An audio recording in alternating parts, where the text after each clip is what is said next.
Estamos en el aire, ingresando de este modo al bloque formativo de nuestro programa en este ciclo sobre la ansiedad y la aflicción. Y en el último programa nos hemos detenido en la posibilidad de darnos cuenta que cuando uno invoca al Espíritu Santo de Dios, siempre se va a dar en nosotros una actitud de renovación, restauración, fortaleza y vigor. Por eso hablé de estos 4 verbos: renovar, restaurar, fortalecer y vigorizar. Hacemos un breve repaso de cada uno de ellos para poder concatenar correctamente lo que ya hemos tratado con lo nuevo que viene en el día de hoy.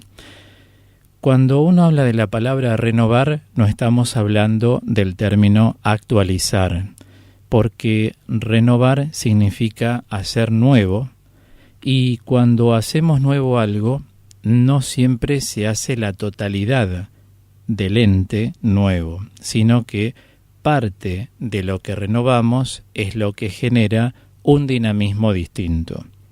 Es algo así como si uno dijera en el orden simbólico: quiero renovar mi casa. Entonces uno mueve algunos muebles, los cambia de lugar y se queda satisfecho. No cambia la totalidad, sino que cambia parcialmente algo. A la luz del Espíritu Santo, uno en la mente puede cambiar algunas cosas que son necesarias. Otras pueden clamar los cambios. Y si uno ya se propone hacer ciertos cambios, está indudablemente renovándose. Cuando utilizo el verbo restaurar y hablo que debemos invocar al Espíritu Santo para restaurar, la restauración también es un reordenamiento de ciertas ideas, de ciertos pensamientos, de ciertos sentimientos que tal vez al no revisarlos, no podemos llegar a restaurar algunos sectores de nuestra vida que pueden estar ensombrecidos. Por ejemplo, alguien dice: ¿cómo me gustaría tener mayor fervor en la oración y en las cosas de Dios? Bueno, hay que juntarse con gente que está renovada interiormente, que quiere restaurar su vida espiritual para que tenga otro brillo, porque solos no vamos a poder. En este sentido, la formación indudablemente nos da esa posibilidad. La formación siempre propone restaurar algo, porque cambiamos, como en el ajedrez, las piezas de lugar. Y a veces esas piezas, simbólicamente hablando, están sustentadas por deseos, a veces por proyectos, a veces por una mayor sobriedad de las cosas de Dios. Todo eso hace a la restauración de una persona. Luego utilicé el verbo fortalecer. La fortaleza es una capacidad de resistencia. Nunca la fortaleza, como entre otros los filósofos desde la antigüedad y también los contemporáneos, cuando se refieren a la virtud humana, todavía no a la neumatológica, sino a la virtud humana de la fortaleza, sostienen que es la capacidad de resistir. Nunca ser fuerte significa atacar, sino aprender a resistir. Y para resistir tenemos que ser estrategas. El estratega lo que hace es pensar, consultar a Dios para tratar de orientar sus decisiones, sus deseos, sus proyectos, según la voluntad de Dios. Y ahí podemos tener la garantía de que las cosas no fallan, porque somos aceptos o bien agradables a Dios, ¿verdad? Y vigorizar, cuando hablamos de vigorizar, hablamos de una fuerza renovadora que genera ese impulso que debemos sumar a todo lo que vamos emprendiendo. O sea, no alcanza solamente la buena disposición, necesitamos del vigor para poder propulsar aquel deseo, aquel proyecto que tenemos. Se me ocurre desde arreglar las plantas en la casa hasta cualquier otra cosa a nivel espiritual que uno desea hacer, o a nivel humano también, como sería tomarse unos días para descansar en tal lugar o en tal espacio. Se entiende entonces con esta ampliación de los conceptos cómo el verbo renovar, restaurar, fortalecer, vigorizar son verbos muy importantes que desmembran, desgajan de algún modo lo que abarca e involucra el Espíritu Santo de Dios. Claro que esto nos va a llevar a ser más expansivos. La expansión es lo opuesto a la involución. Una persona se abre o se cierra. Y a veces, lamentablemente, todas las personas que han pasado por situaciones varias de decepción, generalmente van generando mecanismos de defensa, psicológicamente hablando, para preservarse. Entonces pierden la confianza y de algún modo se van aislando porque solo confían en sí mismos. Algunos aducen: yo confío en Dios. Pero Dios también nos entrega en la vida intermediarios, nos pone a disposición personas para que podamos crecer, ¿verdad? No conviene nunca involucionar, o sea, encerrarse, sino ser expansivos, ir hacia el encuentro con Dios, hacia el encuentro con los demás y hacia el encuentro con uno mismo. Entonces, si uno trata de revisar qué capacidad expansiva hoy por hoy tiene, se va a dar cuenta que las cosas que siempre hemos querido hacer, pero nunca nos atrevimos a intentar, se deben a que hemos estado cerrados y que hemos tenido miedos, por ejemplo, el miedo al fracaso, al cual hoy me referí en la grabación que se pasó de 15 a 16 horas por AM 1250. El miedo al fracaso es un miedo muy importante que tenemos que advertir, porque lo que no advertimos no lo vamos a poder transformar.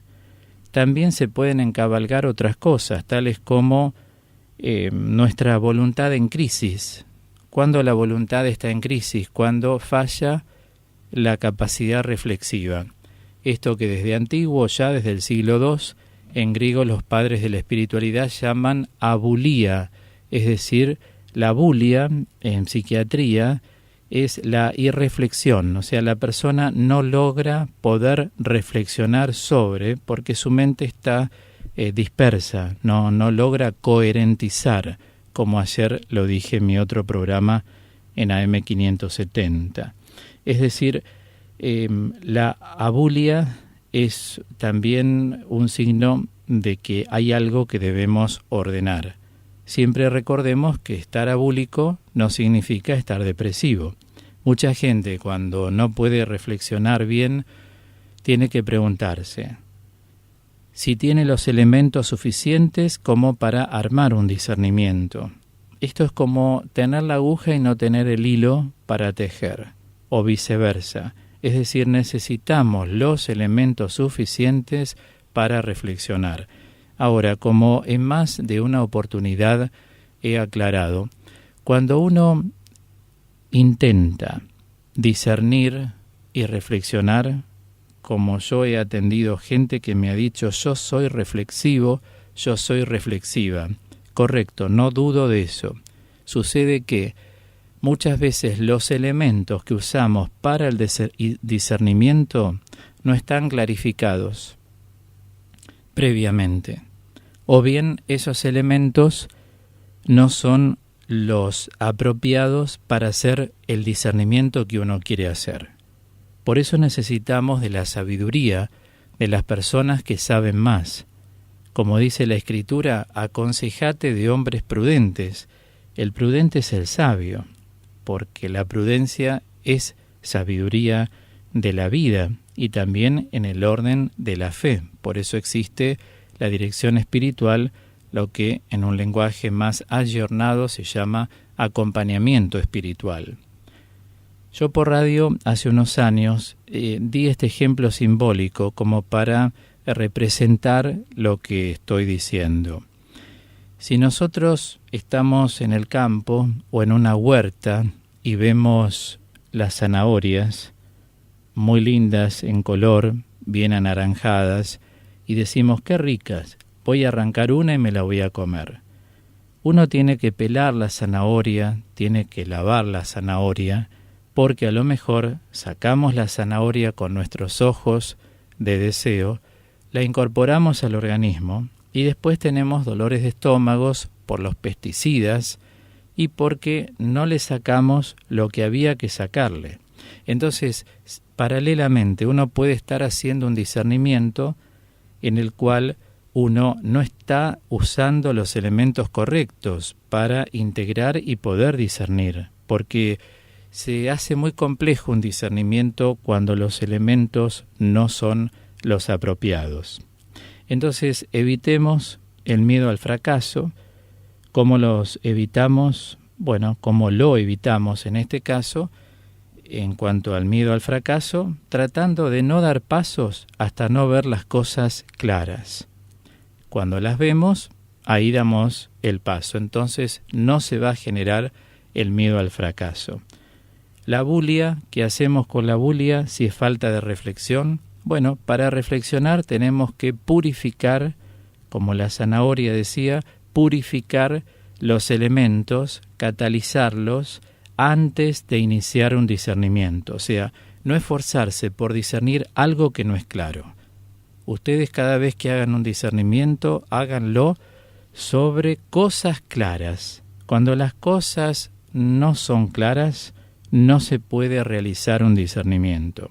Sí se puede tener en cuenta ciertas cosas, pero no realizar un discernimiento, justamente porque el verbo discernir en el diccionario significa distinguir, y para distinguir hay que tener elementos claros. Si yo no sé distinguir el agua del aceite y digo los dos son líquidos, seguramente voy a tener algún problema. Si no sé distinguir la sal del azúcar, seguramente que cuando lo tome me voy a dar cuenta que me equivoqué. ¿Se comprende? ¿Estos ejemplos se comprenden en plural? Seguramente que sí, ¿no? Bueno, también agrego, además de el miedo al fracaso y de la bulia, nuestras eternas indecisiones. A veces las personas son muy indecisas porque en realidad necesitan mayor humildad, partiendo de la base de qué es humildad, a la luz del libro del Sirácidas, libro sapiencial de la Escritura. Humilde es aquel que reconoce su propia fragilidad. Entonces, a veces no reconocemos nuestros límites y entramos en unas eternas indecisiones. A veces rechazamos escuchar a los que más saben y por eso permanecemos en eternas indecisiones. A veces caemos en la autosuficiencia de nuestra percepción y también estamos eternamente indecisos. Yo conozco tanta gente, ¿no?, en la vida por la actividad que llevo, y quien no conoce mucha gente, pero digo, estoy rodeado de muchísima gente desde hace muchísimos años, en muchos lados, en cada comunidad, cada curso, cada seminario, cada taller, cada ponencia teológica, cada catequesis que uno puede dar, cada programa que uno puede emitir al aire. Y sin embargo, nos damos cuenta que mucha gente dice, yo soy muy perceptivo. O sea, de algún modo las personas se jactan de ser perceptivas. Yo digo a esas personas, todos somos perceptivos. La percepción, algunos la tienen más desarrollada y otros menos, pero todos tenemos percepción e intuición. Entonces digo, a veces la autosuficiencia de nuestra percepción nos lleva a generar actitudes que nos disuaden. Y no hay que permitir esto, porque nos vamos descentrando de la autenticidad cristiana a la que estamos siendo llamados por el Evangelio de Jesucristo, es decir, por el mismo Señor, ¿sí? Bueno, entonces una vez que empezamos a ser conscientes de esta autenticidad, tenemos que pensar en escuchar lo que ocurre dentro de nosotros mismos, lo que a veces hemos llamado monólogo interior, y exponerlo de forma clara y madura. Si somos inseguros, decíamos recién, debemos admitir nuestra falta de seguridad. Si no entendemos algo, debemos reconocer que no lo comprendemos. Cuando sabemos que tenemos cualidades para hacer algo y que se necesita nuestro talento, debemos adelantarnos y ofrecernos voluntariamente. En una expresión muy contundente y sencilla, cuando nos duele algo, debemos exclamar ¡ay! Si no decimos ¡ay!, seguramente no damos registro de esto. Esto es, prescindamos de nuestro repertorio de máscaras y fingimientos. Así vamos a ser más sinceros, abiertos, auténticos, tal como lo propone el Evangelio del Señor. No somos nada si no somos auténticos. No cabe duda que proponemos este objetivo y desde esta propuesta que nos hace el Señor, llegamos a la conclusión que si procedemos así, somos personas oportunas, somos personas razonables. Esto es empezar a vivir la postura sugerida por Jesús a Nicodemo, y es ser un hombre nuevo. Es decir, una personalidad expansiva es una personalidad nueva, iluminada por el Espíritu Santo. En contraposición, la vieja naturaleza, aquella que está altamente influenciada por la carne, aprovechó bien la oportunidad para tomar nuestra mente e instalar argumentos de vida que nos van generando una continua ansiedad, ¿no? Por ejemplo, hay personas que en su interior es como que claman un deseo de encontrar una salida porque están asustadas. Otros dicen, podría morirme ahora mismo, y no acudí al sacramento de la reconciliación. Otros, Dios no me está escuchando, o bien nunca me salen las cosas bien, o bien Dios no conoce lo que me pasa, me parece, pero si Dios es todopoderoso, Dios sí conoce mis debilidades y tampoco hacemos nada para superarlas. Qué bella es la predicación, ¿no? Pero me quedo atónito, me quedo maravillado, pero todavía no puedo poner nada de esto en práctica. Entonces, claro, cuánto me falta crecer y por eso me estanco, no avanzo, ¿no? Yo reconozco que soy un pecador, pero tampoco nos inmiscuimos en buscar la gracia de Dios, en ser perseverantes en la formación, en la práctica del bien. Por eso digo, tantos argumentos que puedo esbozar en esta noche respecto de lo que acaece a todas las personas, hasta que una vez que entramos en esa tónica de renovación, restauración, fortaleza y vigor, empezamos a cambiar, porque el Espíritu Santo, a través de estos canales que están traducidos en 4 verbos que yo hoy les hago llegar una nueva vez, el Espíritu Santo actúa y va modificando la mente de un ser humano y también la voluntad de un ser humano. Por eso quisiera en esta noche, con un poquito de música de fondo, lo vamos a ir haciendo, un ejercicio para que cada uno vaya como completando estas propuestas liberadoras que yo les propongo esta noche.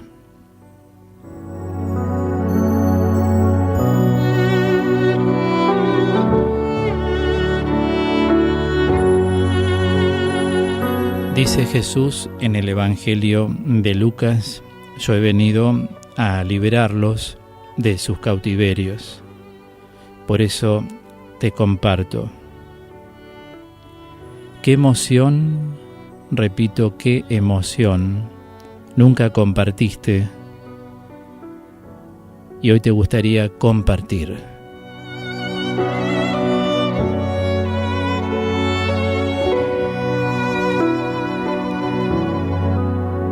En tu vida, voluntariamente, ¿has corrido algún riesgo? Si no lo has corrido, recordá que los desafíos siempre nos proponen riesgos. Ahora, de la mano de Dios, los riesgos se traducen en distintas palabras.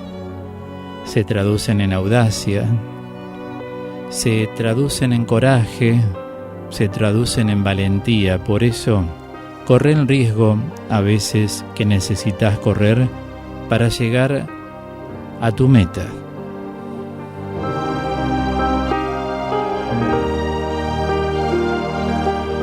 Pensá en un objetivo que nunca perseguiste y que hoy intentás alcanzar. ¿Será aquietar tu alma, erradicar toda cuota de ansiedad que en este momento te esté perturbando, conduciéndote a la angustia?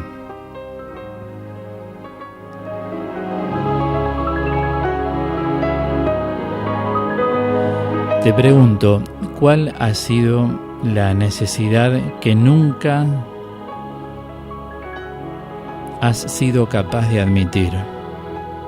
Tengo necesidad de, pero la autosuficiencia a lo mejor, o los mecanismos para preservarte, nunca te dejaron leer en tu interior que tenés necesidades.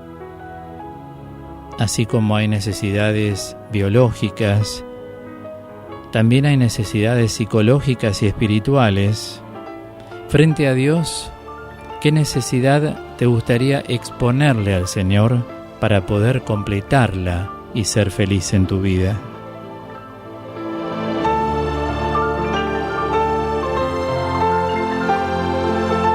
Y por último, pensá en una disculpa que nunca has sido capaz de ofrecer, incluso a personas que han fallecido o personas que no ves más. Recordá que perdonar sin que te pidan perdón es meritorio, que Dios vea ese mérito en vos, esa disposición con cualidades virtuosas. ¿Y hay alguna disculpa que no te diste a vos mismo, a vos misma? Hoy es la oportunidad. Decí, hoy me disculparé, hoy sí me voy a disculpar.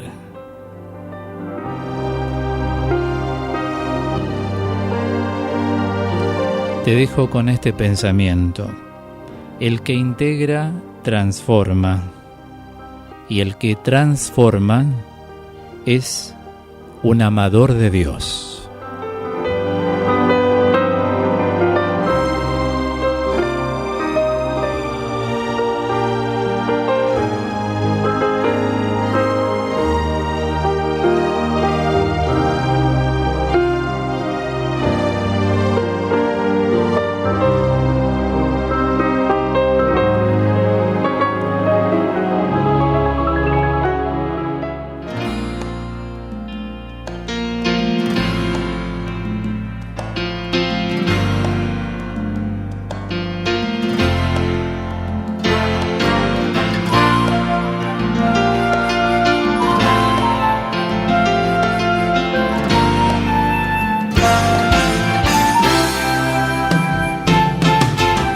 Te contaré una historia verdadera y no lo quiero hacer así nomás a la ligera. Voy a contarte parte de mi vida, de lo que yo sentí cuando le conocí. Nunca olvidaré aquel gran momento. Era la iglesia, un solo espíritu y un cuerpo. Sentí que mi ser se estremecía. De pronto recibí lo que pedía. Mis labios tienen hoy un nuevo canto. Él me llenó con su Espíritu Santo. Qué hermosa sensación siento en mi corazón. Y si mi hermano vives en victoria, en ti también verás caer su gloria. Es que el amor de Dios nunca se acaba. No, no, nunca se acaba. No, no, no.